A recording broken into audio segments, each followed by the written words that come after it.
Over 40 years since the video game crash of '83. It would be a shame not to pay homage to the dead art of PC and home console games when they were but a twinkle in the eye of a few dreamers, a twinkle crushed too soon. But there has been many cool arcade games that are still coming out these days, so we want to just not mention them. Let's talk about those great recent releases in the latest episode of Arcade Music. Hello everyone and welcome to Arcade Music. I'm Ranakel. I'm Eddie. I'm Galen the Sound Guy Firestone, and my sealed ColecoVision will be worth something someday. It's nice of you to believe so much in that. How's the Beanie Baby collection, by the way? Please tell me you at least haven't invested into NFTs. No, I've managed to avoid that. My little sister, on the other hand, she has some funny ideas. Oh dear. Ooh. Well, let's not talk about that when we have plenty on the table, actually. It's been a busy couple of weeks for me when it comes to going to the old button bashers. Yeah, I've been traveling to Osayami a lot. It's the new one here in Honolulu. I miss Galaxy 3000 back in LA. That is the one thing from LA I really do miss. I can imagine that. I keep wanting to get a post-grad, but I keep going to the local arcade. I can't stop it. I'll mention some things. We have had to do some interesting things to get the latest, but indie arcades are a whole universe. But for now, I believe we're going to start with something a little bit more mainstream on your end, Heidi. Take us away. Yeah, so this was a franchise that I didn't expect to find on an arcade, but it took a while, but it came. It's Age of Empires, specifically Age of Empires 2. Oh, that's great. It's an interesting idea to take strategy games to the arcades. It's annoying that you have to pay quarters every time you lose a unit. That could be better. Yeah. Did they ever replace the weird punch cards, or they finally just give you a flash drive or SD card to save your file to? I think it depends on the machine, actually. Yeah, they have different systems. Some are cloud synced and others are just figure things out. What does get annoying is having full keyboards with hotkeys for every unit in an arcade that is meant for co-op. So you have two huge keyboards side by side. It gets very cramped. Yeah, I get that. Also, you do not hear the music on an arcade when the soundtrack is focused on the folk songs. Yeah, it gets noisy. There's a reason I tend to stick with louder and more brash soundtracks in my arcade games. I can't do the quiet stuff. I just don't hear anything over the kids. Question, by the way, when it comes to the practical terms of the Age of Empires 2 cabinet, because I don't think we have it in the area. Does it use the trackball or some other control scheme besides the keyboard? It's a trackball. Somewhat annoyingly, sometimes you have to share the trackball with the other player because it controls the camera and it's just one screen. Oh. But otherwise, that's it's fun. A gymnastic. But I'm glad they made it work. At least on most maps, you start together, so it's not that much of an issue. But it's weird. All right, and how's it going? Scored high on the leaderboard? Got some EDE in there? I still can beat Jean-Jacques. Ooh. Actually, is your name on the leaderboards EDE or EDI again? Or EDY? EDY, because it's easier to learn to pronounce. I see. I mean, true story. At work, we have a lot of American clients, and they pronounce my name Edie a lot of the time just because it's written with a single D. Fair enough. Also, ED spelled EDIE is a not uncommon but not unheard of female name in the States. Yep. Like Edie Falco is a pretty famous actor. Yeah, I think it's short for Edith, if I recall correctly. I think that's learned correct. That a few years ago. I see. Nothing of which has anything to do with Age of Empires 2, as far as I know. You were the one asking about the leaderboards. But it's a very, very fun game. Really hard to listen to the soundtrack when it's placed right beside the DDR arcade. Yeah, and I did play a fair bit with some friends back in, I think it was middle school, yeah, but those were the days. I'll be honest, I missed that one, but I've only recently gotten into strategy on any level, so that's not that surprising. And, you have been playing a turn-based strategy. How does that work on arcade?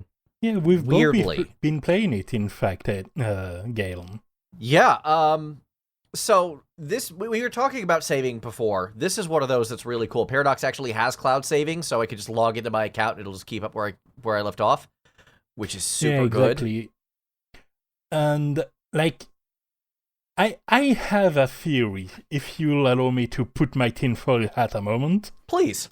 I'm pretty sure, given how long the sessions are and that it isn't completely overpriced, that the cabinet must have some kind of deal with the arcade where they get something from how long the sessions are, from pushing the players to take snack breaks instead of really putting a lot of money in the arcade itself. Well, actually, I have a correlation to that I think actually agrees with that assessment, and that is... Go on. I mentioned Osayami. It's a barcade, like it's a combination bar, restaurant, everything else. And their version of this is actually a tabletop, like those old Pac-Man machines you see at Mexican restaurants once upon a time. Yeah, I see. So normally what I'll do is I'll have a meal there, and then just have it at the arcade machine as I'm playing. Oh, that's a great arrangement. We don't have that here. It's more of a semi-enclosed booth, but a very comfortable seat, and a little table on the side for the snack. But the best part of it, the end turn button, is just the skull with the crown. It's great. And 300 turns in, pressing it to end your turn still doesn't get old. It's satisfying, isn't it? Yeah! And the eyes glow with the light of your civilization specifically. Mm-hmm. Oh, I remember when I hit Age of Plague on like day 3, the eyes started glowing like super red, and I'm just like, oh boy. Oh, yeah. I heard that. I haven't seen it myself. I didn't go into a crazy stage, but yeah. Yeah, my first full playthrough was like 8 sessions across the last couple of weeks, and yeah, that was the only variant age I got. I played a really vanilla game. I'm going to be sucking up more quarters, I know, as I try to get some of the wackier stuff, but... Now, do correct me if I'm wrong, because I haven't played this, but I hear you have to add more quarters every time you attack a city, even if you want to raise it. Is that true? No. I don't know where that's how... that's some 4chan rumors is what that is. I think there was that one Civilization side game that tried that. Yeah. And maybe the rumor spread this way, but no, this is Paradox. They're not typically a greedy board maker, thankfully. Yeah. I mean, when it comes to the base game, what they do is that they add options, and you have to unlock the options separately, and then it's unlocked on your account, which is why they encourage the cloud saving. Right, because it's a whole scheme. Yeah, and then you could also pay them directly on your account for gameplay. Like, you just log in and it'll recognize, oh, you have X amount of playtime on your card, on your account. You could just go ahead and do that. Which is why I agree with Rana that this is like a snack /arcade/ tabletop thing. Like, they're making deals with arcades to make money. They're making deals with restaurants and whatnot to make money in that way instead of direct quarter eating. Yeah. They're clearly making money given that they release a new machine every year and a half or so. Yeah, or the... And I'm glad because I'm really into this one, even though I haven't really been in one of their games since probably launch Stellaris. I played Stellaris a little more recently. That one, not as good in the arcade, I've got to be honest. If there was one game I really wish I could get a home release for, I know those don't exist, but give me a break here. Yeah. I really want to play something on my couch. I feel like then you don't have the cabin with like the star patterns all over the ceiling, and that would be a shame to lose that part of the atmosphere. It would be a shame. I don't know. I get claustrophobic in those booths. I gotta be honest. Oh, that's your problem. Mine is that I get nauseous a little. That doesn't help either. Yeah. And for a game with long sessions like that, it's not really easy, but back to Millennia, it's honestly pretty impressive what they've done with some innovative ways to make game feel very dynamic, even more so than humanity did with its civilization, each age. You mean humankind? Yes, humankind. Yeah, okay. My bad. And it really also emphasizes the part where civilization, for real actually, does very well, I think, because the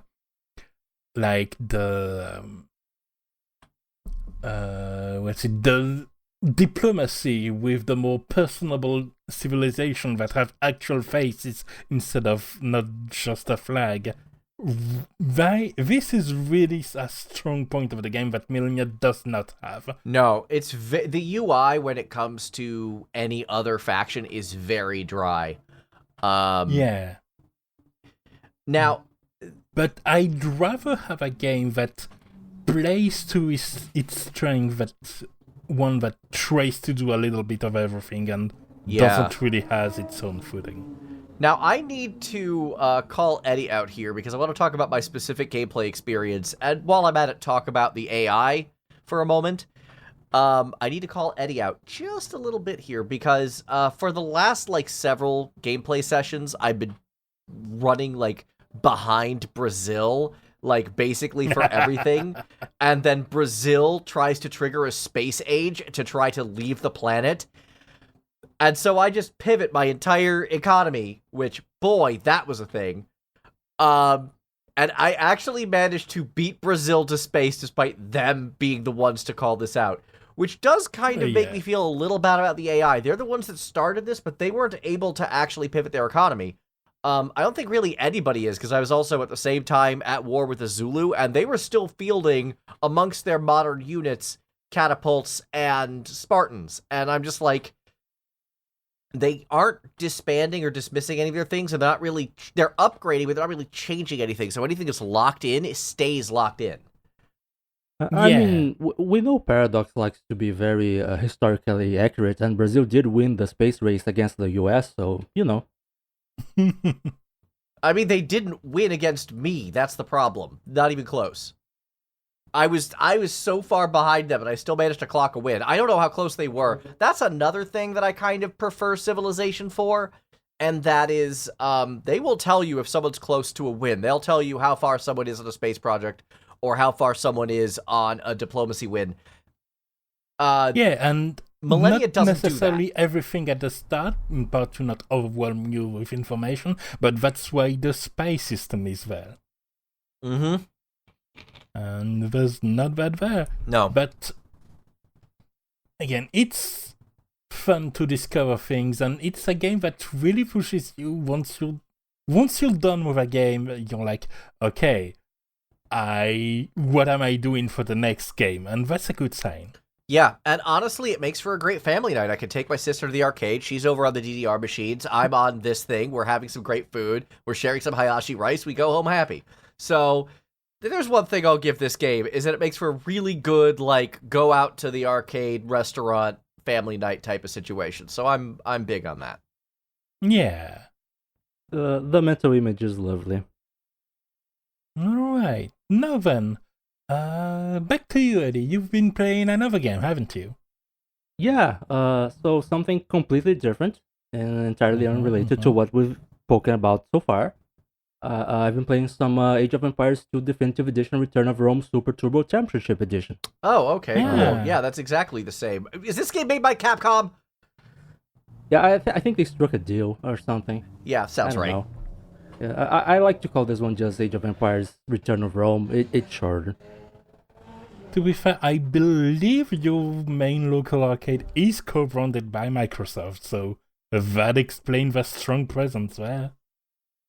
It might be. I haven't checked actually. That would explain a lot. But Yeah. this is basically a re-release of the other one. To be honest, it adds some ancient civilizations, which you think would bring more variety to the soundtrack, which it does, but you can't hear anything because those songs are even more subdued, and the DDR arcade is still right behind you. It's honestly crazy that they have both the standard issue and the re-release cabinet side by side, and the DDR. Is that the standard Konami DDR, or is it one with like the Halo themes and other songs in there?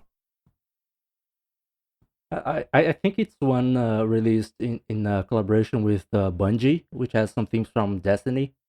I How do you see. dance to that? Never mind, I don't want to know. I'll ask my sister. Go on. At least it's not like that time. I believe it was Tribes that tried to make a shooter with dance pad functionality. I've seen people try that. It is always funny to watch and never something I ever want to try. I'd play one game and then I'd die. Pretty much. That sounds awful. But yeah, between the two Age of Empires, Kevin, do you have a preference or something? Honestly, prefer the base Age of Empires 2, because Return of Rome has the civilization's buildings a bit too small for some Yeah. reason, and I do appreciate that the Egyptians are here because it's based on ancient times, but there isn't really that sense of majesty to their architecture that you can find looking at pictures or playing some other games. But yeah, it's still a good game. At least the marquee looks fancy from what I've seen in pictures. And this one has more stuff that you can do alone. You don't really need a second person on the side, so the cabinet feels much less cramped. Ah, that helps a lot.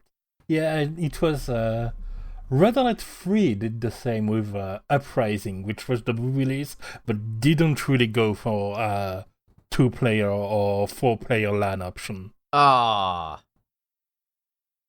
Yeah, like, it was a different feel. You wanted some fun multiplayer, you ripped the original, you wanted to just send units and get widely unbalanced functionalities. You played your little Uprising corner. Different feel. Also, instead of Tim Curry taking us to space, you had Ric Flair as a drill sergeant. Why? You know what? I don't.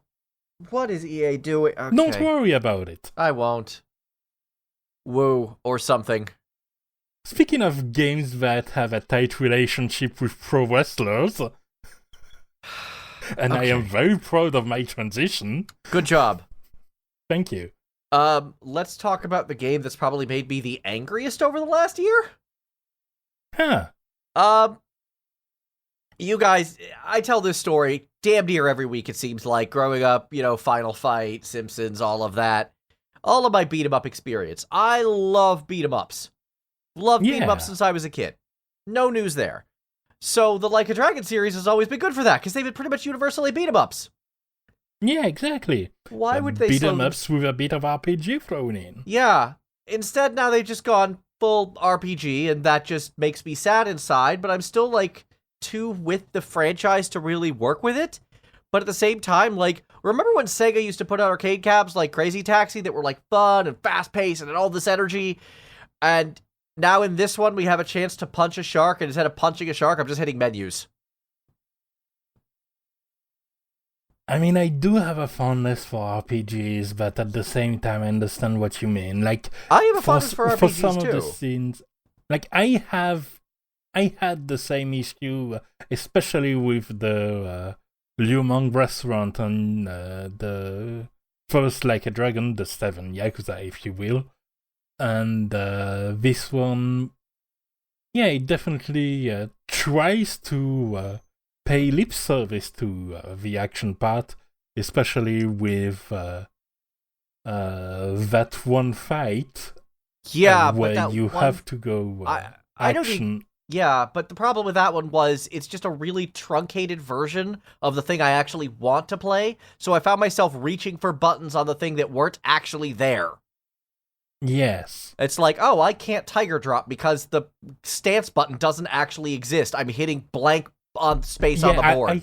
Thanks? I think I saw that on your stream, even though it was a bit hard to see, always difficult with that over-the-shoulder perspective, but I need a that better did camera, I look know. like what you were trying to do. Yeah, I do think it was a bit on the nose of them to name this game Infinite Wealth when you're just adding so many more quarters into it because you are dying to the new game systems. It's a 'cause you're quarter not used to sucker. it. I don't find the game particularly satisfying to play. The music's good, like the soundtrack is good. The soundtrack team has yet to fail me. Again, for that one fight we mentioned, Unbreakable Triangle is a great bit of music. It is. Yeah, no, I really have no problem with the soundtrack, except for one of the regular battle themes I think is kind of weak, but if that's my only problem with it, then, no, I'm totally good with the soundtrack. But the gameplay is just... I'm like in the post game right now, and I have more questions than I have answers. Oh, that does remind me, if you'll allow us to look back a little, Millennia's soundtrack, surprisingly great. Oh yeah, for a game no, of this genre. I'm not used to strategy games or Western composers being going this hard. Yeah, and it's a name for the composer that I haven't heard before, and I looked him up. Every single work he's done I've never heard before, but I want to hear more of this guy. What's his name? Sean Beeson is his name, and yet never heard or seen any of his work before, but I want to hear more of that. Yeah, that's a new name to me too, but I'm totally down to go down that rabbit hole. This guy sounds great. Yep. Yeah, usual team on Infinite Wealth, Hidenori Shoji, his... I very derisively, but totally not, call them his harem. So Saori Yoshida, Yuri Fukuda, and Chihiro Aoki. Yeah, no, I think this is the second game after Lost Judgment that Chihiro Aoki was the music lead on, as opposed to Hidenori Shoji, but Shoji still contributed to the soundtrack somewhere. Yeah. Yeah, and as a final bit on my part of the commentary on Infinite Wealth, I'm just glad, given how long it can get at times, that they didn't go through with the idea of having you on a surfboard all the time. Oh, thank God. I would not have played the game at that point. I've just got to be honest with you. My balance isn't that good. My knee hasn't been great. Yeah, no, I'm... Shout out to the guy who lives in Hawaii and refuses to surf, but that's just the thing. No, that would have been a bridge too far. I'm you know me. I am ardently against wackier control schemes. Just give me a joystick. Oh no, I love those. I know you do. Not just that. I'm just the gimmick guy. But didn't you play, I think, Yakuza 0 on the balance board? Was that you?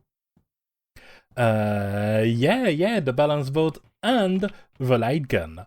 Ugh. Well, okay, I can imagine light gun working at least for Dead Souls or for certain sequences of the game. Yeah, for Dead Souls it makes sense. Yeah. For a beat 'em up.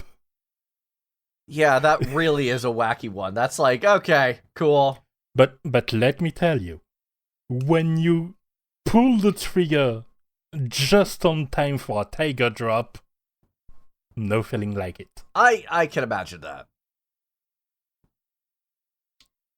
I'm just speechless here because I can defend the light gun when we were talking about Destiny, but this just seems wrong.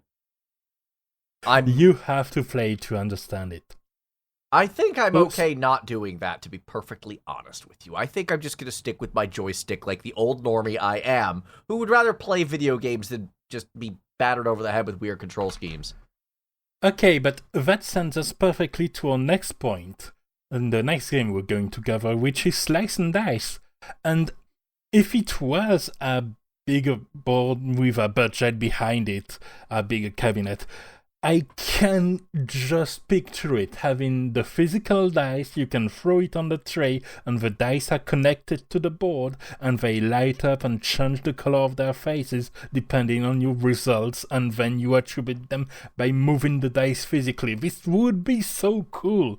But this board is essentially a flat screen TV between two pieces of plywood and just square buttons for where you attribute the dice, because it's got a low budget presentation inside of the game and outside of it, but it has a rustic charm to it. I just see the potential, because when it comes to the gameplay ideas, it's very rich. Now, I gotta be honest with you on this one. I kind of want to see a middle ground between those two ideas and have like a Yahtzee bubble or something where you press down on it, it rolls the dice inside the little bubble. I think that could work too, but I'm a tabletop role-playing guy. I like the physicality of touching dice. I do too, but like I've invested in a couple of arcades lately, and people will take dice that are just free on the table. You will end up with losses at that point. So having something that's a little easier to maintain and harder for the bad actors. Yeah, but it does still amaze me. Now that you mention that, it does amaze me that Larian managed to get away with D20s on their Baldur's Gate 3 arcades. Yeah, because they cultivate a spirit, and at this point, people act respectful. Yeah. Also, didn't they do something with RFID tags? I'm not super on this one. You know more than I do, but isn't there like, don't they have like some kind of loss prevention on those dice? That's why they were able to get away with it in part. Yeah, I think so. Although obviously there's no Larian police coming after you, but they can at least tag you and have an effect on your account, I guess, because the people are attached to the character. They don't want to see them being shut down for that, but that makes sense. I haven't seen it myself because you'd have to import from Europe over here. It's the whole thing. And like, why would you even steal these dice? You can just buy dice, in the store. It's not hard. Yeah. There's a real talk. Yeah. When it comes to fancy dice, I had a Kickstarter that I backed that's going to have delivery, I think, in June, for dice, a full set of tabletop RPG dice that can connect to a smartphone app. You throw them and they light up in fancy patterns and all that. It's a bit of a decadent luxury, but it's gonna look super cool. There's nothing wrong with that once in a while. Yeah. I had a bit of extra fun and I thought, you know what? I'm gonna get fancy with my dice throwing and show it off and be absolutely insufferable about that, because I like my gimmick feelings. I appreciate that. Anyway, let's talk about the actual game. So, Slice and Dice. Yes. What's going on here? Well, it's a very classic arcade session. Fire up a game, get some unlocked on your local account that you have your password for, and then you have your session, and either you die or you win, and then you just send another money. As a remark, I know that quarters are the expression for it, but given that in my local arcade it's the cinemas one, we use cards that are just loaded with funds, so it's not physical quarters or anything, but just one short session and done, and it's very high effect. Like we talked about RPGs, and part of the interesting is the progression of it. Seeing you start your attack that did 100 damage to 110 damage, it's satisfying, except this time, because it's very tabletop inspired, it's very low crunchable numbers, going from you can do 1 damage to you can do 2 damage on this phase goes very well. And it's not like some of those games like the Dice Forge inspired one, whose name I don't remember, where you change the face individually. There are items you can grab to do a bit of that, but mainly it's class driven. You have 5 characters at the start of each of your session, unless you go into raid mode, in which case you have 10. And each have classes, like archetypes that are colored, like the orange are the more roguey, agile classes, the red ones are more of the healers, the blue are more of the mages, etc., etc. Right. And then when you go through a round, you get either an item that can change your properties or change your dice a little, or an upgrade to the class. You have 3 tiers of class. You go through one by one, so that every one of your characters goes to a level 2 class, and then once they're all level 2, you can start getting to the level 3 classes for everyone.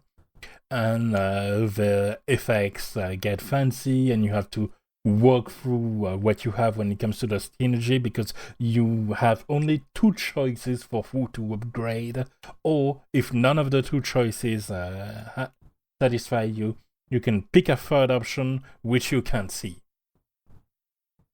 And it's very crunchy, it's a nice, very contained idea of sorts. Like, it's nice to have a game, in spite of the fact we've played Millennia and talked about that and the likes. It's nice to play a game that won't pin you down for 60 hours. You can just walk in, do a couple of runs, be done. I have 2 later games that are going to be talking about that. And with that mostly covered, Eddie, what else have you been playing? Yeah, so I wanted to vary things a little bit. Too much Age of Empires 2. You do like going through very different genres. Yeah, I like to vary things a lot, and I've been playing way too much Age of Empires 2. So I've been playing a little bit of Age of Empires 3. No way! No, shocking. Really cool. They actually, this time you don't have to insert quarters every time. That's neat. Though it is a bit pay to win, because it has this mechanic where you can send things from your home city, because it's based on the age of exploration and such. So you're a settler, you're not just a villager in your native country. Interesting. Yeah. So you have to add quarters when you want to send shipments, and it's a bit pay to win, to be honest, if you are playing PvP. Yes. So you are the foreign aid to yourself. Yeah, basically. It's also a bit annoying that after the previous cabinets all had the same layout, they changed this one. It doesn't really make sense, so I keep tapping a button to train a new settler, and I accidentally just train a new soldier instead. It's annoying. No. Context buttons are my really bane. messes up with your muscle memory. Yeah, it really messes up with your muscle memory. Yeah, they did work on the soundtrack problem though. Like the previous ones, you couldn't really hear it in the area. This one is much louder, more bombastic. Like it's kind of inspired by marching bands and such. Okay. So you can really hear this one. It's really neat. I think it's a very underappreciated soundtrack. Okay, hear me out. Age of Empires 3 Arcade that you play with a Taiko no Tatsujin controller. Think about it. Just think about it. You and your gimmick controllers. Stop. Continue. If you bring a light gun to this game, I am gonna kill you. Hey, it worked for the ion cannon in Command & Conquer. That's an ion cannon. Yes, technically it wasn't a light gun. It was a super scoped because it gave you that zoom-in feeling. Same difference. My shoulder always hurts when I use one of those. It's one of the reasons why I never do anymore. Oh, my shoulders hurt. Oh, my balance hurts. You're too old for the arcades, old man. Screw you! We'll talk about that in a moment. Go on. Let him and his DDR. just let Galen and his ColecoVision consoles alone. You guys, you traitors. Consoles. Sorry, this is the Revolutionary Observers podcast now. No, not again! The lone line shall fall! It didn't happen in my game, it won't happen here either! You know what? That's a very funny timing, because Age of Empires 3 does have a revolution mechanic. Yeah! Of course it does, it fits the time period.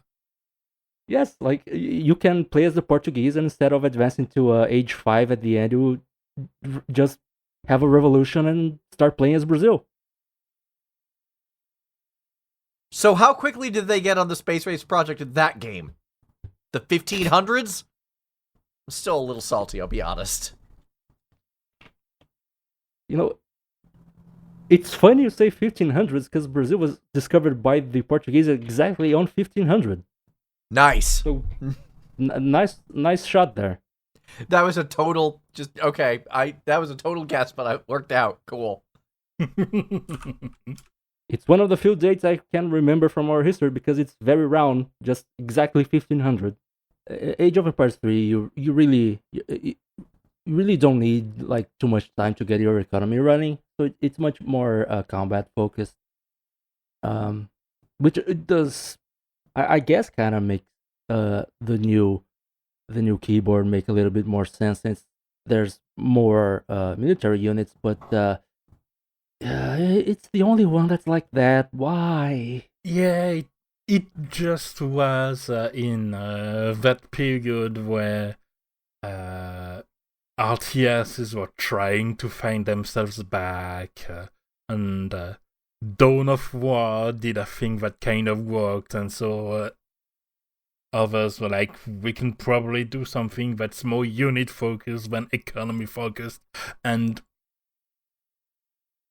it kinda lost traction outside of the Korean arcades that just lived through StarCraft 2 and Brood War, especially Brood War cabinet. Like, 95% of the Brood War cabinets are still there.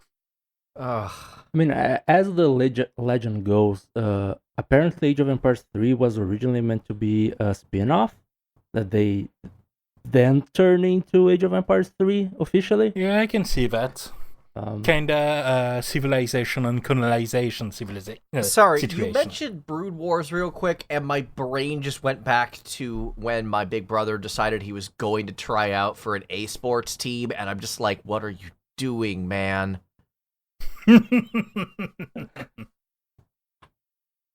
Hey, live your dream, I say. As long as you're not sacrificing other stuff, go for it. Yeah, I'll be sure to tell his wife that. Anyway, continue. I don't think I have too much to add to this. It's still a fun game. I think it's underappreciated because it doesn't have that focus on economy that the other Age of Empires games have, which people love, and I love as well. But it's fun for some shorter sessions when you don't want to like spend an entire hour over there in the arcade. Yeah. Same thing then with Slice and Dice, like the shorter content that won't pin you down and that you can access without having to wait in line because there's no free spot. Yeah, and bonus points for actually being able to listen to the soundtrack over the DDR machine, because this is on the other side of the DDR machine. It's annoying. It's strange for them to, like, I understand that they want to show off the fancy dancer by putting them right at the center, but it's getting disruptive. It is, but I mean... As a quick aside, you know what else was surprisingly disruptive? the Vampire Survivors cabinet, because they just ring like half a Vegas casino every single time. They are very loud, and there's always people crowding those machines. I could never get a quarter in edgewise on that. That game is way too popular for its own good for something that cheap. I could never tell whether those were regular arcade machines or just straight up slot machines, honestly, with all those colors. Didn't the creator come from a casino background? Later. Isn't that why it's like that? He did do a brief stint in one of them. It's I saw a documentary about that goes more in detail. It's not as clear cut, but there is a bit of that. Anyway, I believe it's your turn to talk about Arknights. Okay. Which, incidentally, before we go into it, I just want to say, missed opportunity to not name this game Arknights. Just saying. That would be kind of silly, because that's not actually what the game is. Never mind. Okay, so you guys know me. It's kind of a miracle that Eddie's never managed to get me into Destiny, because I love my live service arcade shooters. I love them. You know how much I play Hitman. Yeah. I love playing Arknights. This is nothing new. And they released their new... I mean, Hitman isn't really that much of a shooter, but it has a similar control scheme, yeah. Yeah, I mean, I'm still rocking the light gun. It's the one kind of, like, weirdo controller that I'm cool with. And to be fair, I'm just protecting you, because Bungie's games are just... They eat your quarters like breakfast nowadays. You don't want to go into a Bungie arcade. Yeah. Like, those cabinets are where your money dies. Yeah, now I know that much, and it's like I do have a family to support, so it's not really like I can afford that too much. To conclude on it, man, I think the joke is that other games with that control scheme are light gun games. Hitman is more of a pedal games with a light gun still attached to it. That's true. So yeah, no, I'll agree there. It's still it's familiar enough that I can hold the thing, which is yes. You know, it still harkens back to Time Crisis. All of these are derivatives of Time Crisis. That's not new information. So we have our new DLC for Arknights. That's Come Catastrophes or Wake of Vultures, which is a really overcomplicated name for a series of missions about a bank robbery. But this one does... Yeah, but this one does things a little differently. For one thing, they actually hooked up the two side screens. You can actually turn for the first time. And you can turn in real time. Like, you hit the pedal, you turn, and it'll track where your light gun's going. Technology. Right? And the other thing cool that it has that's very different is that it has a deployable shield. Now, there's no physical prop for this. You just have to hit the button. But, it actually puts a shield down in the direction you're facing instead of trying to find, like, in-level cover. It makes things a lot more tactical, which I really appreciate. Yeah, because from what you're saying, it looks like you need to have a lot of awareness of your surroundings. Yeah. Yeah. I will say it's a bit weird that it has two entire new screens on the sides. You think that screen technology would allow for just a big curved screen nowadays, but apparently they just don't know how to make those yet. I think that's because it was an extension of an existing arcade. I've seen the big curved screens. Those are around from back in the 90s. I played a beat 'em up with that kind of screen. I think in this case it's because they were adding two screens to existing machines, which I think is the problem. So that way it costs less than swapping out a whole monitor. Though it makes sense, for instance, for the Microsoft Flight Simulators arcade you have on your end, Eddie. Yeah. Yeah, I guess that makes sense. I also would love to, as always, shout out the greatest innovation of the Arknights machine, and that's a headphone jack. I love being able to just plug in and jam out, because this game has always had a great soundtrack for all of its almost 5 years of service now.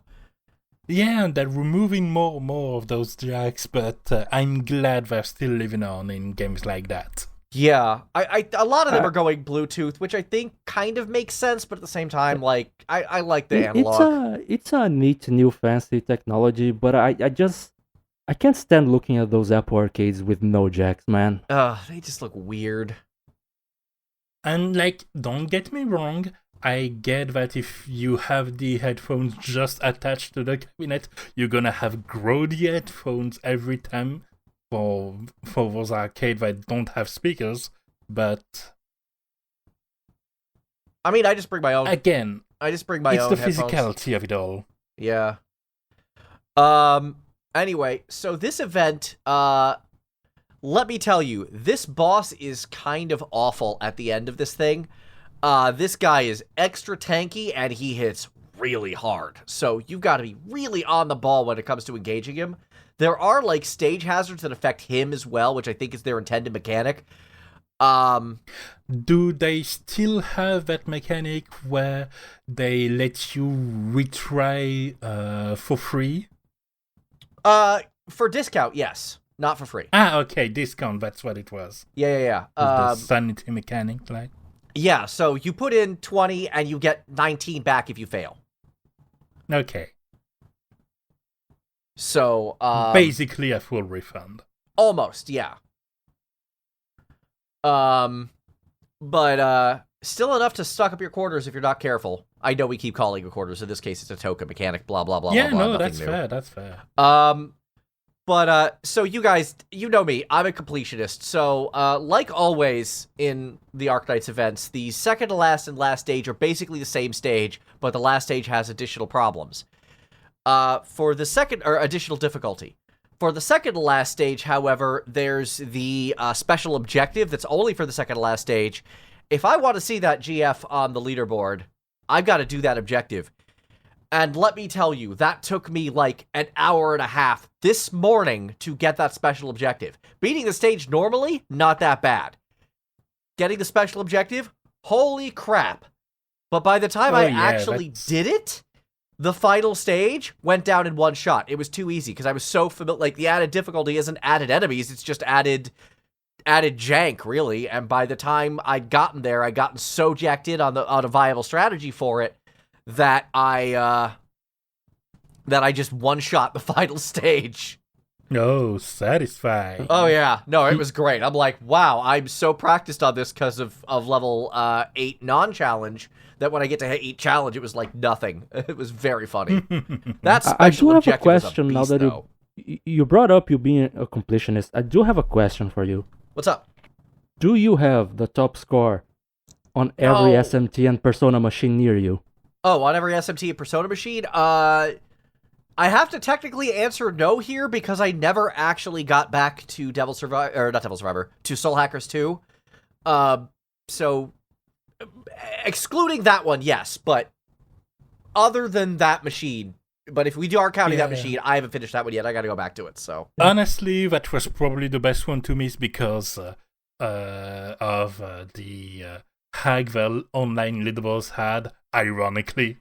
Right? Incidentally, I do find it funny. I haven't seen those over here, but I've seen the Pokemon machines, and I find it really funny that the early ones were so bugged that the top scores were at like 300 when there were only 151 Pokemon.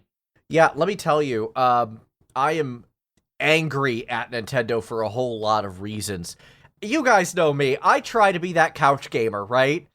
Someone actually developed a working emulator for Nintendo boards, and they just murdered it. Like, they sued the crap out of them. And now I'm like, I could have played this at home. I can't do that anymore. That's a shame monsters. for the, 3 people that were interested. Like, at this point, might as well let them have their fun. Right? That's just petty. So, yeah, I'm basically done with Pokemon at this point. I'm going to find that emulation. I'll play it on that, just out of spite. But let's not get too distracted. Back to Arknights, please. I basically said everything I need to say. The soundtrack's a banger, the gameplay was a lot of fun, and I had my little challenge mode win that just felt very satisfying. It's just a fun event. I'm looking forward to the next one. I love how this game could constantly release stuff every few weeks. It's very impressive how this dev team could do it and then deploy it to their machines. I'm very happy with this, and I wish more games would do this so we don't have to constantly be hauling boards. We'll be saving a lot of energy by not having to haul machines by just updating them. Yeah, I'm surprised I've never heard of a story of an event being late to a particular arcade, because you'd think that'll happen very often. Not for this game. They are very solid on their deployments. Actually, no, that's a lie. We did have a late one. We had Dorothy's Vision got got delayed by like a month. That's the one time that happened. Must have been some networking issues with the local arcades, I guess. I don't know what the deal was there. Now I'm just thinking back to the Breivik use machines that somehow had always unexpected maintenance. Ugh, right? Right?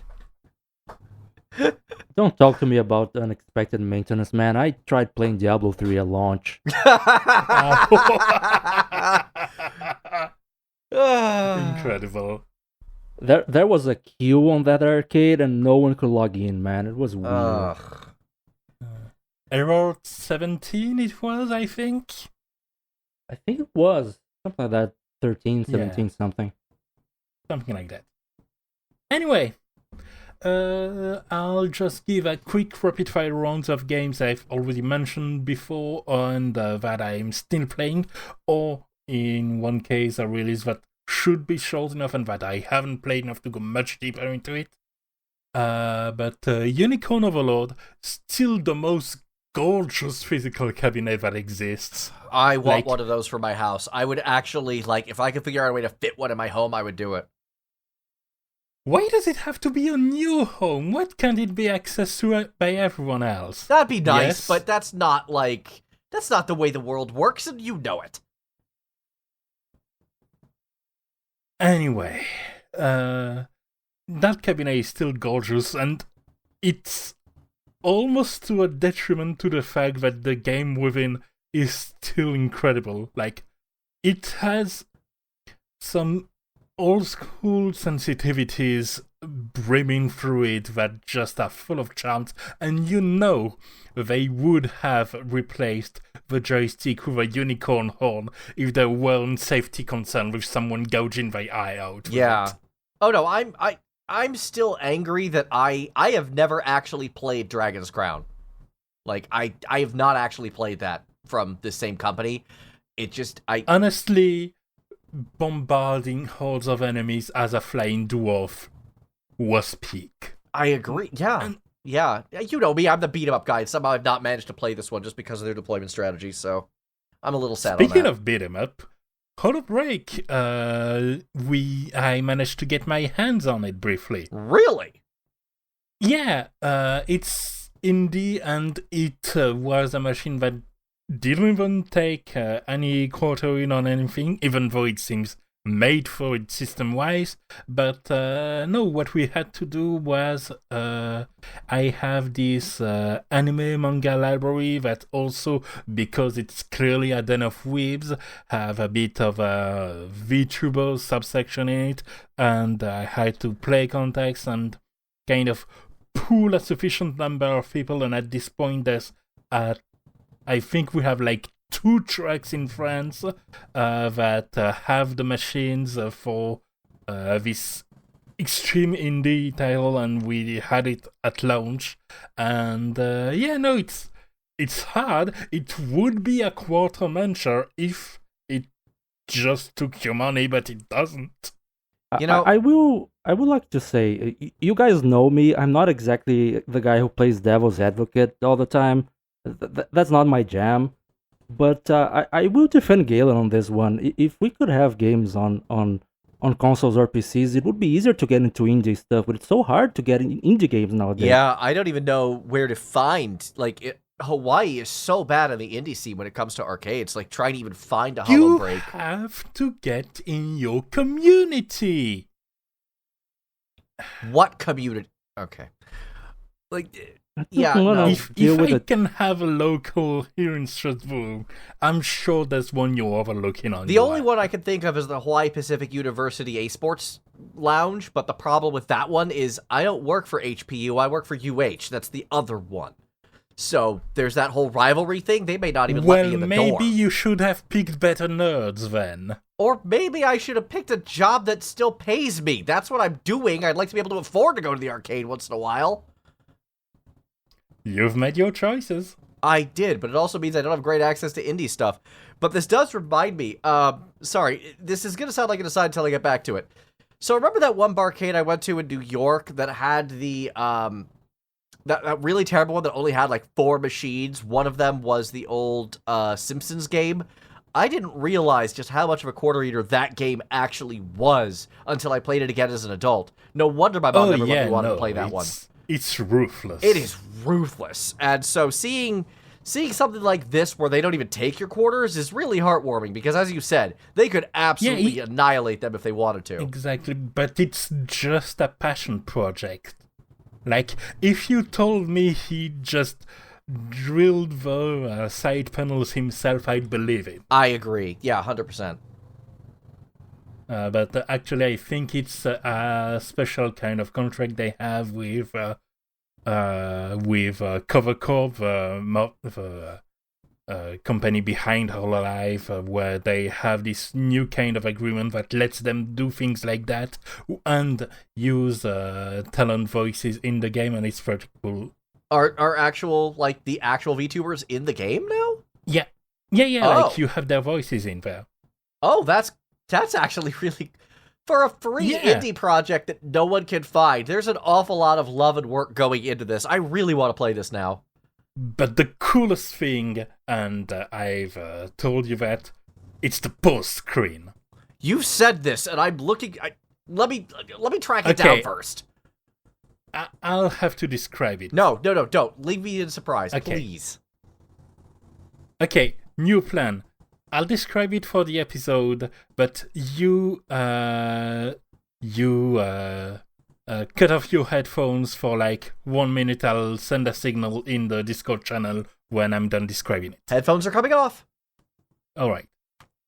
So when you pause the screen, your game screen blurs, and it looks like a YouTube parody screen with you streaming with your account icon as your channel name, and there's a chat to the side, and it just looks so fun like that.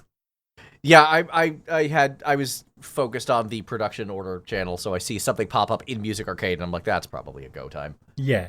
But I do have one thing I want to show there, which is a perfect representation of the other thing I've played before, which is the new Balatro machine they put in.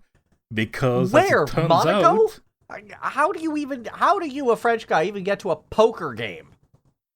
I mean, poker is kind of fun everywhere, even though the main casino we have there is much further to the north, actually.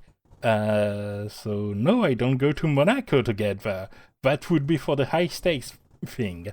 And Balatro is clearly the city low tier stuff, which is like the arcade.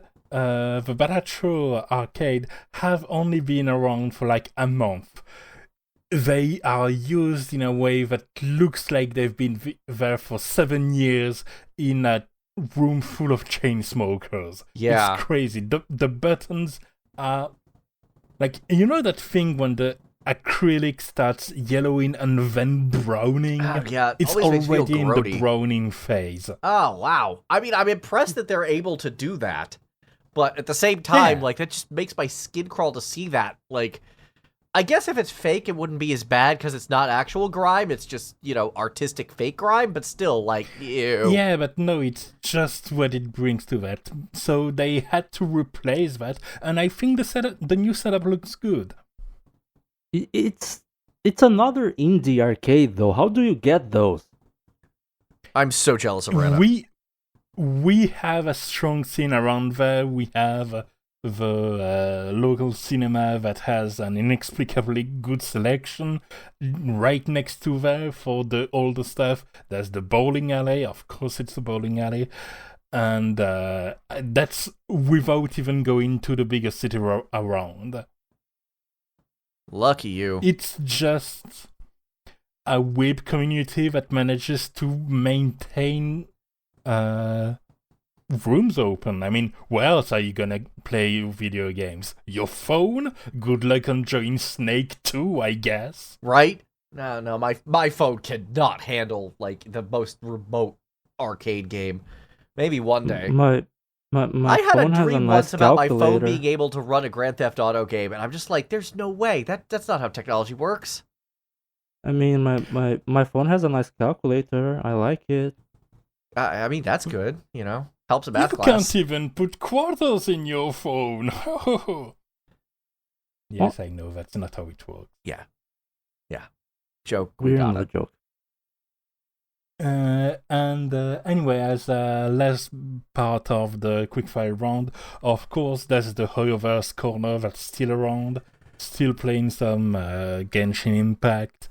Though, I just do my free checking and I'm done with it this day because there's, again, so many new machines that are in rotation. Yeah. But there's the Star Rail anniversary that's going on where they have a side game that's essentially a board game, and those use the Yahtzee-like dice under a bell. I know that a couple friends of mine are super into the new Star Rail stuff. There's apparently some new character that's insane. Yeah, it's basically they're having fun with character designs and going, how much can we stretch the basic rule set? And meanwhile, I'm like, I enjoy my best character, which is a guy whose powers are do damage, and do damage. Something to be said for simplicity. Argenti, my beloved. But, and, for real, the main reason I haven't pulled the gacha in there is that I pulled it for a character that came before and I have to pick my battles. As much as I love the fact that you have physical tokens to put your character party selection. Oh god, I love those little miniatures. It's the one thing that's the one part of that whole vibe. And then the Warhammer scene that I'm like, I love the little toys. I know I should not call them toys, but they are toys to me. But they're awesome. Yeah. I want them. Even though the Warhammer gacha is a bit too big for me, yeah, well, Warhammer's you can't sit down. No, Warhammer's its whole thing, but this one it's not exactly under the radar, but it fits my taste just fine when it comes to place, when it comes to room, when it comes to availability. Yeah. Yeah, I've got to say, when it comes to room and availability, again, going back to Arknights, I just love that it's digital, but at the same time, I do have that one big physical W token, so, I don't know. It's 6 of one, half dozen of the other. I mean, is it even really a gacha if it doesn't have a physical gachapon? I mean, I don't know. I guess not. Maybe. I don't know. I'm not an expert at this. I just know it's fun. And fair if you are a company that doesn't really have the means to put one out on every machine on the line, but yeah, I think the digital is a good compromise, especially for smaller arcades that don't have that much room and want to try to maximize the amount of machines they can put in one place. I guess. I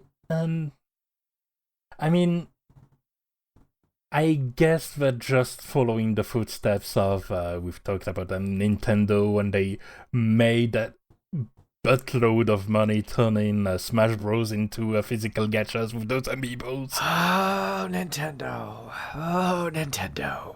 It's a follow-the-leader mentality. But yeah, that's it for my rapid-fire round. What else have you been playing, Yale? Well, it's not something I'm playing yet, but I want to shout out. So, the Horizon series got bought by Sony shortly after the first game released, and Sony Guerilla is Studios. super angry about and aggro about regional exclusivity. And they have been really pushing regional exclusivity and just not letting out certain regions. They have their rooms, they want their games in there and nothing else, and nowhere else. Yeah, so I'm really just want to say that Horizon Forbidden West is actually coming to new locations, including this one. I haven't played it yet because I've been too busy on this Year of the Dragon thing you dragged me into, but almost over. Almost over. we're right there. Although now they're saying there's going to be a new announcement in like 2 days. We should have been recording the Year of the Dragon podcast right now if it weren't for scheduling situations with the other members of the Arcade Music Honestly, podcast. I'm glad because I haven't finished the post game yet. I don't know if I'm just going to say this. I don't know if I have my sunglasses or not. That's the real question I have. Yeah. I have a pair of dollar store sunglasses. I don't know if those are the real ones. Anyway, Yeah. in the case here, Horizon's finally coming elsewhere, so I'm going to be able to play that pretty soon. I'm looking forward to it. I may do a replay of the first one first, just to kind of refamiliarize myself with that world. But I really, really enjoyed the first Horizon, so having the second one show up is awesome. Although this is the one franchise that, despite having a supposedly award-winning soundtrack, I can't identify any of it, and I'm not convinced there is a soundtrack. I think this is the one game that I just don't have to worry about, arcades being too loud to hear it, because I'm not convinced the soundtrack even exists. I do want to say... I do want to say, as an aside, I appreciate that Sony is finally getting to the arcade market, but I don't think they have a chance against Microsoft, man. They're too late to it. They're a little late to the party, but I'm kind of rooting for them because they do have some very cool stuff. Like, do they still have the map projector embedded as a kind of second screen with a 3D effect? Kind of like the mid-2010s Nintendo arcades did. I don't know. I hope they do. I know in the home... Because that's such a cool way to display the map. It is such a cool way to display the map. I hope we get it here. I hope we do. I don't know what the regional machines are going to look like. I know the exclusive ones, yes. I cannot tell you about the new ones yet. I haven't seen the cab yet, so... I guess that'll depend on whether Sony is getting in with a right foot forward, or if they're going backwards and going, I guess we'll release an inferior version. I mean, they're calling it the complete edition, so I hope they're putting their best foot forward, but again, that's just not information I have right now. I'd be guessing. Yeah. We would trust them if they had earned that trust. Yeah. So there's no benefit of the doubt here. I'm just saying I don't know and moving on, unfortunately. Speaking of trusted series, what else have you been playing, Eddie? So I like to vary things, as I've mentioned.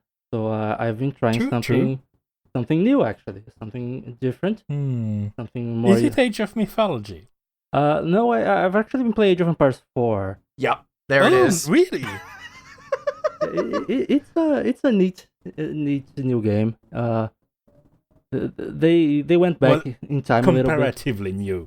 Yeah, they went back in time a little bit. It's not in the Age of Discovery anymore. It's more or less the same age as Age of Empires 2. And they went back in some other way, like the FMV aspects kind of sends a call back to Command & Conquer and Red Alert. Yeah, but it's a bit weird. They're trying to tell documentaries, which I do love documentaries, but I'm not sure if an arcade is the right place for them. Yeah, they're trying stuff, I guess. As long as the gameplay is solid.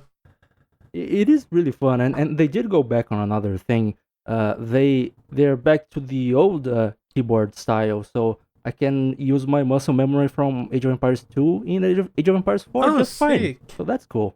Okay. Do they allow transfer of options from one game to the other? They're improving a lot of things with this one. Honestly, you actually have your own account and things get saved to your account. It's well, really as long as it's reliable. Yep. So far it has been. It shows some cool advancements, but a lot of people are just stuck to the Age of Empires 2 machines. I guess nostalgia is so strong. There's a reason they release Age of Empires 2 as many times as Capcom has released Street Fighter games, so, you know. Pretty much. And we haven't talked about the soundtrack yet.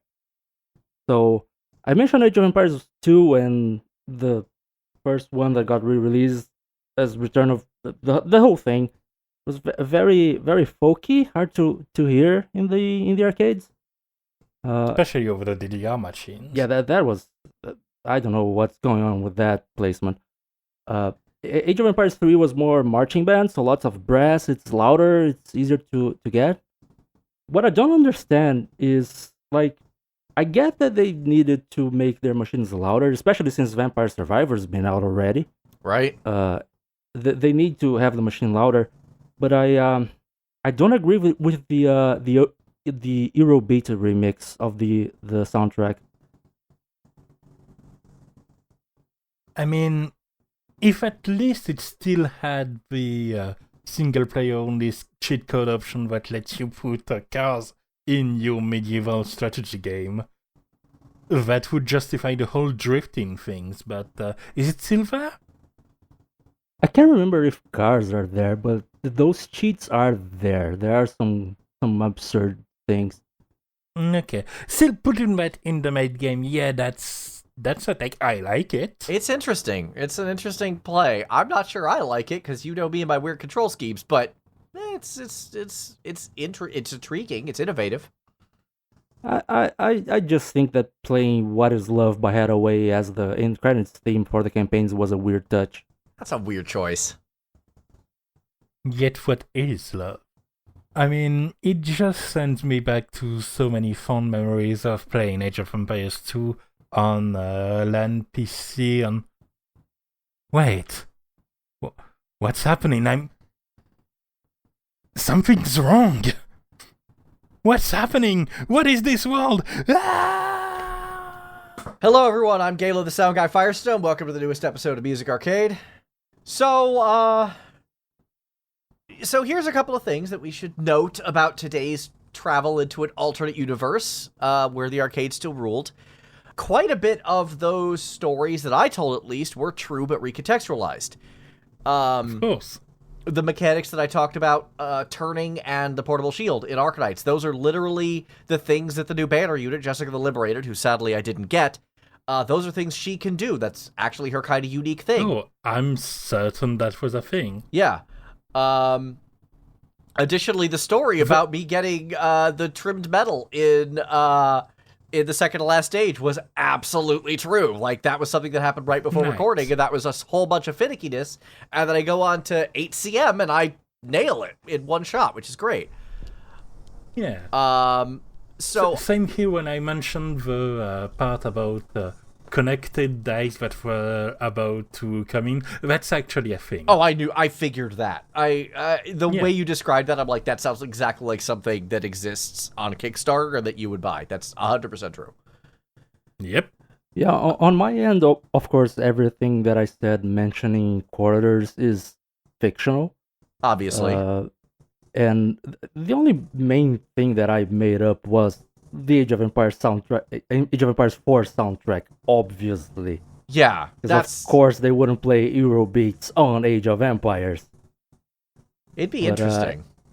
Yeah, everything else is actually true to form, just slightly changed. They did change the key bindings on Age of Empires 3, for example.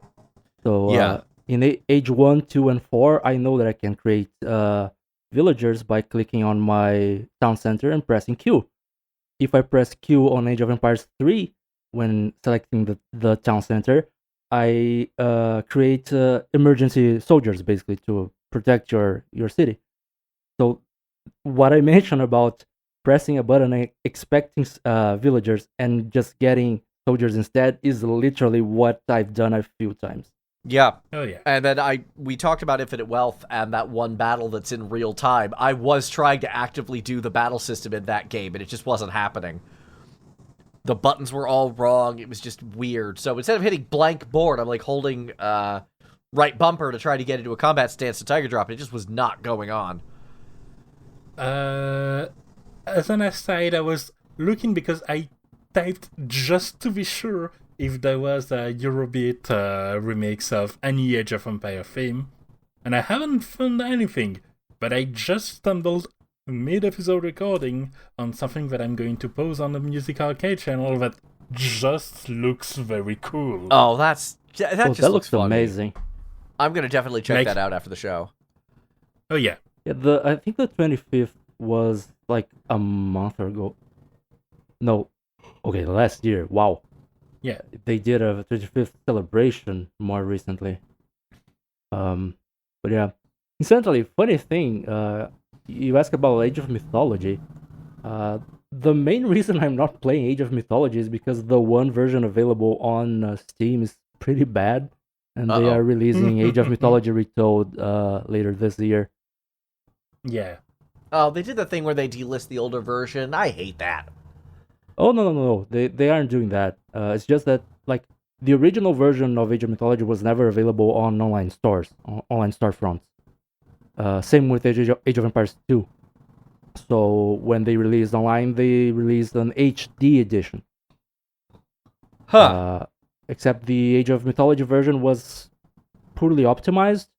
Like the game was pretty cool still. It was basically the same thing as the old version, but I think generally agreed upon that it's the lighting engine. It got upgraded and it just performs poorly on the Steam version compared to the original. But they are releasing a new version later this year called Age of Mythology Retold, where they're giving the game the same treatment as the Age of Empires Definitive Editions. Which, as an aside, Age of Empires 2 HD still available on Steam, even though Age of Empires 2 Definitive Edition came out, and Age of Empires 3 still on Steam, even though Age of Empires 3 Definitive Edition came out. So they did not do the Blizzard thing. Okay, Good. Then you know what? Thumbs up to that. Yeah, I really am very kind of proud about how he recontextualized a lot of the stuff. You know, we were talking about regional, for Horizon, regional exclusivity. Obviously, that's talking about PlayStation exclusivity, like, duh. Yeah, I'm not sure which joke was my favorite. Whether it was the paradox is not greedy thing that Rana said at the start. They're just greedy in a different way. Yeah. God.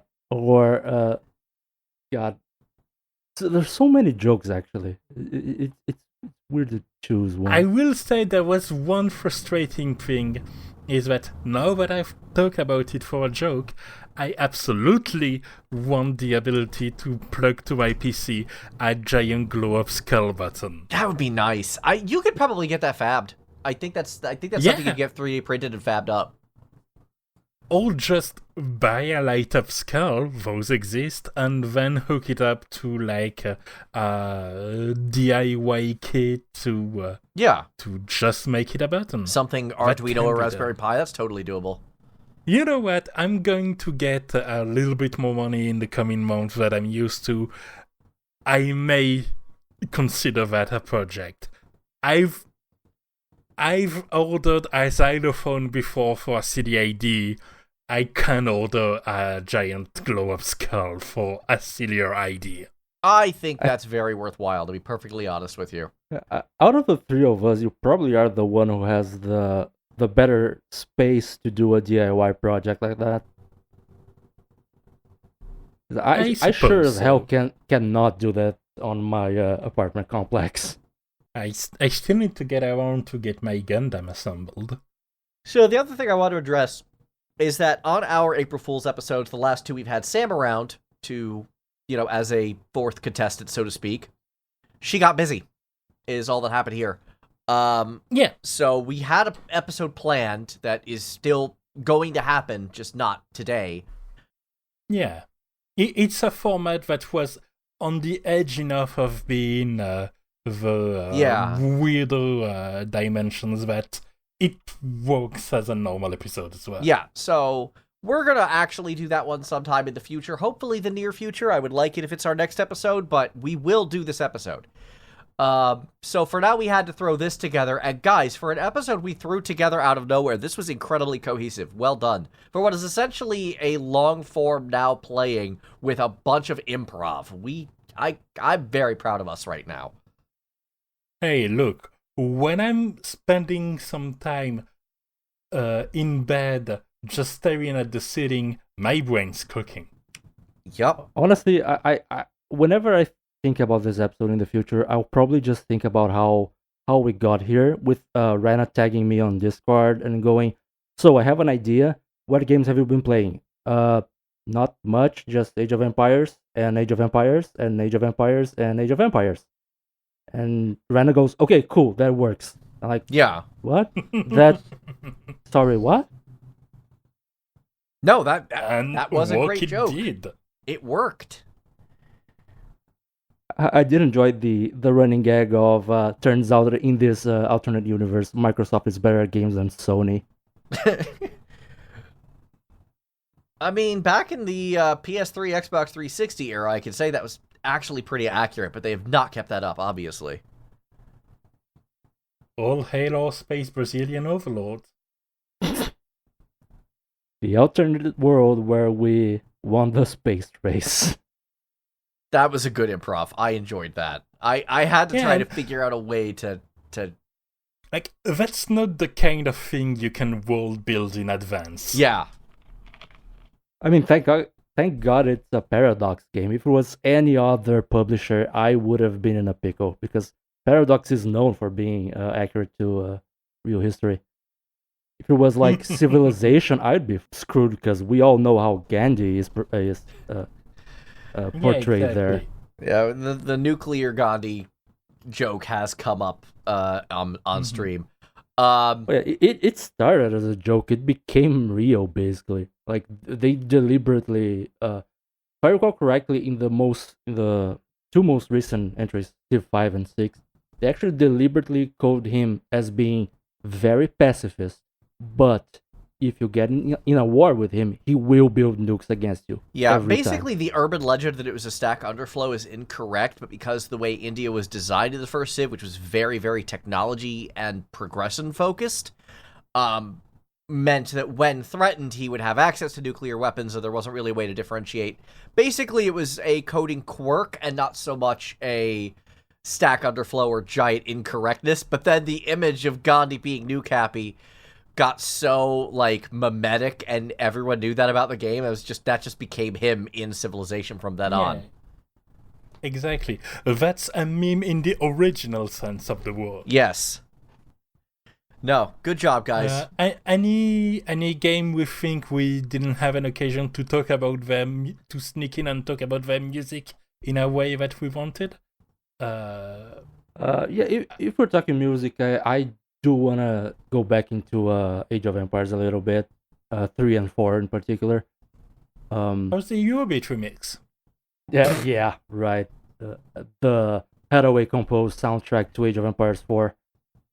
So what I said about Age of Empires 3 having a marching band influence is true. I think we will have a playlist with the episode. If you check the main theme and compare Age of Empires 1 to Age of Empires 3, you can definitely hear that Age of Empires 3 is going with a marching band vibe there. Yeah. Elsewhere, it's not as prominent, the marching band thing, but it definitely goes with more sort of classical music composers of, I think, a couple different movements. I think Era appropriate. Yeah, it's era appropriate, as they pretty much have always been. Speaking of era appropriate, my favorite part of the Millennia soundtrack is probably getting around the age of rocketry, age of information, and having just a news broadcast sort of theme as your background music. Incredible choice. That sounds great. Yeah, the soundtrack to Millennia is shockingly good. Like, you don't expect this out of a 4X from a Western developer at all, and the music has just been a real gem throughout, and really on point. Absolutely. And just going back to Age of Empires 4, that game does go back a little bit to the folky vibe, since it's the Middle Ages again. Right. But it does the Civilization thing where, well, the 4X thing actually, where things, specifically not just the graphical aspect, but the sound as well changes as you evolve through the ages. So the soundtrack is folky, but it sort of gains more instruments as it goes. You go through the ages, and you have civilization-specific songs like 4X games. Incidentally, since I am talking about the audio in the game, another really cool thing is that the language spoken by your villagers, your units in general, depending on which civilization you're playing, the language changes. So if you're playing if you're playing the English, the language evolves from Old English to not modern, but closer to what we would understand nowadays. Yeah, they do that with French too. Yep, they do that with, I think, pretty much every language. The only one I'm not sure about is Greek with the Byzantines. Because I just, honestly, to my ears, it seems I hear the same words every time. I have the villager being assigned to cut a tree saying bûcheron in my head, seared deeply in. The Byzantines, they don't fully share their quotes with the Greeks in Age of Mythology, but they do have some quotes that are shared. And I have the villager going meta level every time they go to mine, just seared into my brain and sending me back to memories of me playing Age of Mythology with my friends, because it's the same word they use in both games. Checks out. Yeah, I sent a message to a friend of mine on via WhatsApp, talking about the quotes, and he just laughed and mentioned the good old times before adult life took over, and now we can't find the time to play as a group again. We will probably do a Wololo. Yeah, that's a classic. That's from the first one. Of course. The first one. I'm not sure. I know it was in the second one, but it might have been in the first one as well, with the second one being a reference to the first. Anyway. No, when it comes to soundtracks, Slice and Dice are very... it reminded me a bit of Backpack Hero when it came to the soundtrack. It's there, it does the bill, it doesn't need to get extra fancy of that. And, Unicorn Overlord, very, very good pieces, especially for the final main story missions of every continent you go through. And Holo Break, too recent a release to have the soundtrack out there, but it's what you'd expect, similar vibe to, and I think it's Euphoric as well, at the composition of the remixes from Hololive songs, so expected and good at it. Video game music good. Video game music good. Hot takes from the Video Game Music Podcast. Right, yeah. I guess we are kind of biased in that regard. And get more of those spicy opinions when you tune in next time. Actually, that reminds me. So for 2 episodes now, I've managed to not talk about this, despite actually calling myself out as going to talk about this 2 episodes ago. Go on. So did you know at the end of January, I went to LA to see the Nier concert? Oh, yeah. I never actually talked about this. I meant to. I was supposed to be in it out playing, and I never did. Yeah. And now we're in April. And now we're in April, yeah. It's been 2 or 3 episodes since I have managed to like I said 2 episodes ago that I was going to talk about it. I remember editing it, so I'm going to talk about Eric Roth later, and then I never did. It never came up. So I'm just going to go over it real quick. Yeah, might as well. So back in 2020, right before the pandemic hit, I saw the original Nier concert as conducted and arranged by Arnie Roth, who's responsible for Distant Worlds, blah, blah, blah. We talk about him a fair bit, given the amount of concerts we talk about on the show. I came away from that show very disappointed. Emmy Evans was underused. Janique Nicole didn't show up at all. The arrangements were really on the nose, not very interesting. This more recent January show was one of the best concert experiences of my life, despite actually using a number of those same arrangements, because if they're already on paper, why not use them? But Eric Roth and Taro Yoko actually combined forces in a way that was really cool to create a new narrative for the new show. And actually, Eric went out of his way to do some more wacky arrangements and more wacky set list choices. They did a version of Possessed by Disease that was really cool. And most importantly, both singers actually got a lot of time in the spotlight. Shanique Nicole was there. I took a specific picture of a beautiful song being played live to orchestra with both singers. This is one of the single greatest music experiences I've ever had in my life. Sick. I needed to just sort of shout that out. Yeah, of course. Unlike the first show, this one felt more like a celebration as opposed to a contractual obligation. I've said a number of times I prefer the way that Eric Roth does things. I like that he's willing to experiment more. I like that he's willing to engage more. Arnie is, for lack of a better term, a Nobuo Uematsu fanboy, and anything that isn't in that, he just really on-the-nose stuff with. Eric is more willing to play around, and I think that's to his credit. It really shined in this show that I should have talked about months ago. Anyway, had to finally talk about that. Wanted to be really brief on that, but it's time we finally talked about it. Now we can do our outro. Sorry about that. Better late than never. Yes, correct. Well, for more music opinions that are on time, no less, you can email us at music.arcade.podcast@gmail.com. You can check up our YouTube. You can check us up on Spotify. You can join us on the Galen's Gaming Group Discord. You can do a lot of things. I believe in you. You can do it. But that's all the time we have for today. Thank you all very much for tuning in. See you next time. That's right. I'm hijacking the outro, just like I'm hijacking the intro, and I'm flubbing my line to make it extra spicy. Goodbye, everyone. Peace. We're professionals.